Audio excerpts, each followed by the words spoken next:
hari, di sebuah desa Sukamaju ada sebuah keluarga kecil sederhana.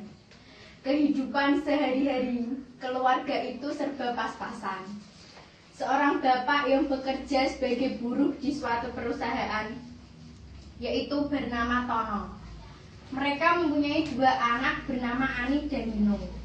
Sifatnya yang sangat sabar dan tidak pernah mendidik anaknya dengan cara memukuli mereka. Dia adalah Fatimah, seorang ibu yang baik. Anak perempuannya sangat cantik, sayang dan penurut kepada ibunya, yaitu Ani. Sedangkan anak laki-lakinya mempunyai sifat yang sangat kasar, egois dan durhaka kepada ibunya. Dia adalah Nino, adik laki-laki Ani. Di waktu subuh, sekitar pukul 4:30 pagi, Ibu Fatimah membangunkan kedua anaknya yang tertidur lelap. Bangun nak. Iya Bu. Cepat ambil air wudhu, kita sholat jamaah bareng. Ani kemudian bergegas cuci muka dan mengambil air wudhu. Tetapi adiknya Nino tidak menghiraukan panggilan ibunya. Ani kemudian mendatangi kamar adiknya dan mencoba membangunkan adiknya. Nino, bangun, kita sholat subuh berjamaah. Ada apa sih, Kak? Nino, mengapa kamu ini? Ibu tadi membangunkanmu. Nino tak menghiraukan kakaknya dan tetap tertidur lelap tanpa ada hal terjadi apa-apa. Kakaknya Ani kemudian melanjutkan sholat bersama ibu dan bapaknya. Mana adikmu Ani? Mengapa kamu tidak mengajarnya? Dia masih tidur Bu, tak mau bangun. Loh, mengapa nggak mau bangun? Nggak tahu Bu. Kemudian ayahnya datang menghampiri Ibu Fatimah dan Ani. Ada apa, Nak? Tidak Pak, tidak terjadi apa-apa. Kemudian Bapak Tono ganti bertanya pada Ani. Ada apa, Ani? Pagi-pagi dari Ibu. Tadi Ibu membangunkan Nino untuk diajak sholat bareng, tapi Nino tak menghiraukannya. Ibu Fatimah kemudian menghampiri Ani dan memegang tangannya. Tidak apa-apa Bu, ayah tidak akan marah. Apa itu benar, Bu? Ibu Fatimah terdiam menundukkan kepalanya, kemudian Bapak Tono pergi menghampiri kamar Nino.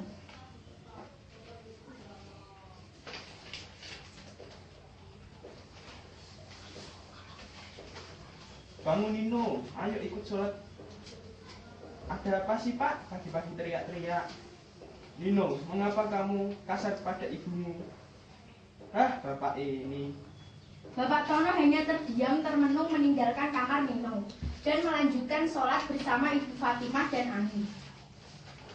Waktu menunjukkan pukul 6.15 pagi. Kedua anak Bapak Tono akan berangkat sekolah.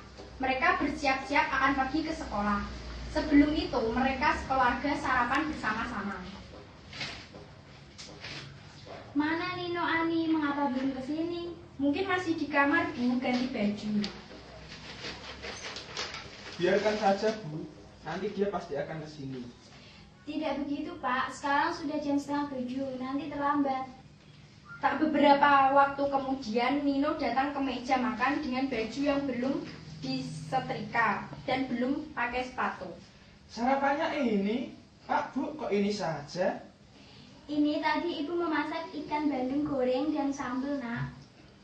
Ini terus saja masakannya, Bu. Jaga ucapanmu Nino. Apa kamu tidak menghargai apa yang dimasak ibumu dengan susah payah? Dek, makan saja, nanti kamu tidak bisa konsen ketika di sekolah.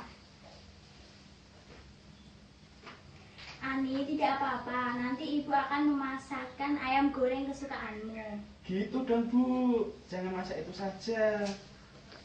Pak Tono dan Ani hanya terdiam melihat perilaku ibunya yang hanya terus membela-bela perilaku anak kebanggaannya itu.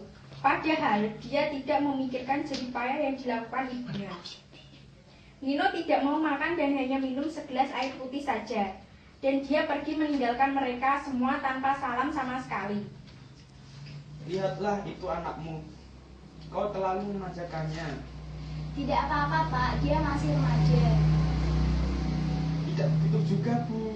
Jika kau terus membelanya, dia akan semakin kurang ajar. Pak, Bu, Saya berangkat ke sekolah dulu. Assalamualaikum. Waalaikumsalam, hati-hati di jalan. Ya, Pak.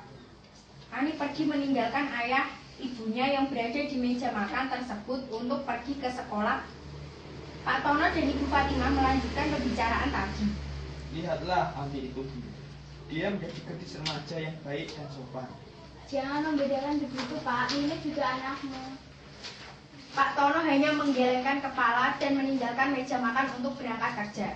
Saya berangkat kerja dulu ya, Bu. Iya, Pak. Hati-hati. Bu, jangan pikirkan kata-kata Nino tadi.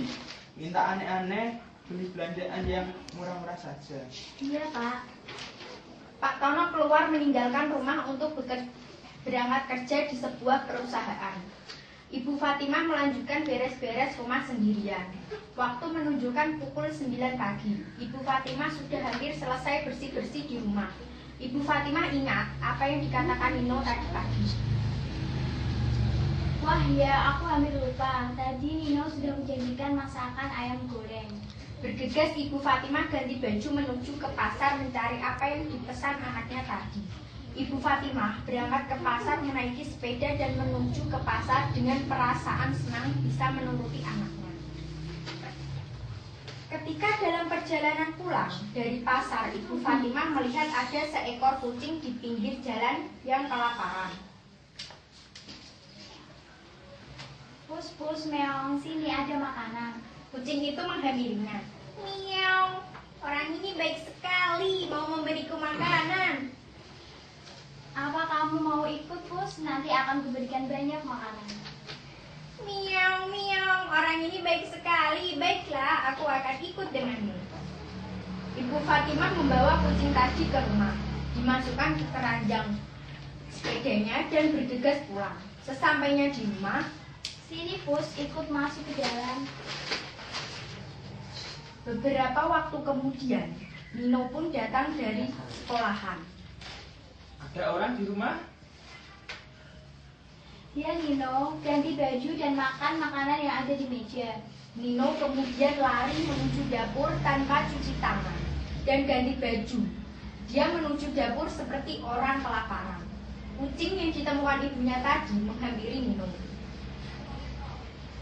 Bu, ini ada yang menjijikan di rumah. Oh, itu kucing yang kutemukan di jalan tadi dan ibu merawatnya.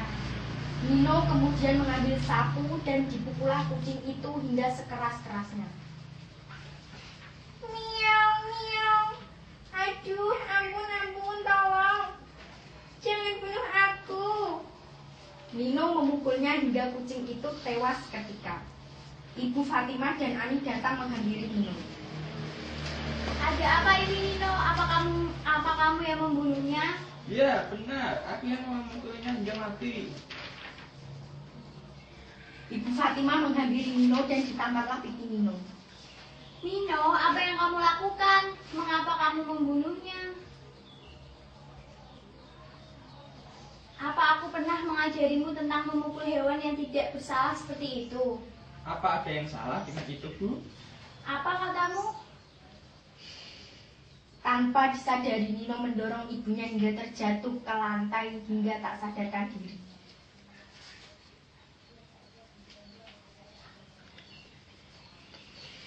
Apa yang kamu lakukan, Nino? Nino terdiam termenung tanpa berkata apa-apa. Ani kemudian membawa ibunya ke rumah sakit dan meninggalkannya. Nino terus terdiam, termenung memikirkan apa yang dilakukannya tadi. Ani menghubungi ayahnya. Halo, assalamualaikum, Bapak. Ibu masuk rumah sakit. Loh, kenapa Ani? Ibu masuk rumah sakit. Tadi ibu jatuh di rumah, Pak. Pak Tono bergegas pulang minta izin atasannya dan menuju ke rumah sakit. Sesampainya di rumah sakit, Kenapa dengan ibumu tadi seperti ini? Jangan tanya kalau ini kelakuan Nino. tidak, Pak. Lalu, di mana Nino sekarang? Di rumah, Pak. Nino selalu teringat apa yang dilakukan tadi.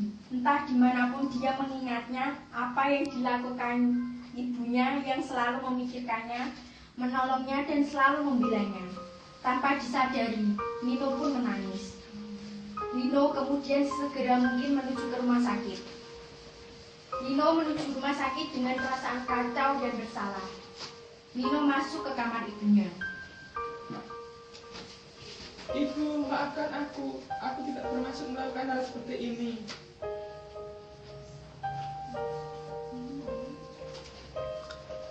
Nino,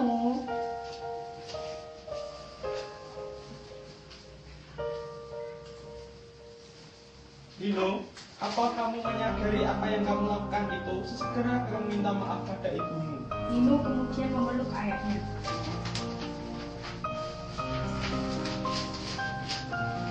Ayah, maafkanlah aku. Jangan minta maaf padaku, nak. Mintalah pada ibumu sesegera mungkin. Terdengar suara denyut jantung ibu di komputer semakin melemah. Ibu Fatimah tersadar dari komanya. Ibu, maafkanlah aku. Aku tidak bermaksud melakukan hal seperti ini kepadamu. Tidak apa-apa nak, ibu memaafkanmu.